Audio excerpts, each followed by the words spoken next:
ରାକ୍ଷସ ବୀର କାଳ କେତୁ ସଫଳ ପାତାଳ ତ୍ରିଭୁବନ ଜୟ କଲେ ହେଲେ ଏ ପର୍ଯ୍ୟନ୍ତ ବିବାହ କରିପାରିଲି ନା କଣ କରିବି କଣ କହିବି ହଁ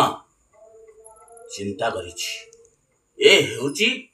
ପ୍ରଭୁ ଦେବଦେବ ମହାଦେବଙ୍କ ମନ୍ଦିର ଏଇ ମନ୍ଦିରରେ ମୁଁ ଲୁଚି ରହିବି ଯେଉଁ ରମଣୀ ଗଣ ଆସିବେ ଏଠାକୁ ପୂଜାର୍ଚ୍ଚନା ପାଇଁ ମୁଁ ତାଙ୍କୁ ବିବାହ କରିବି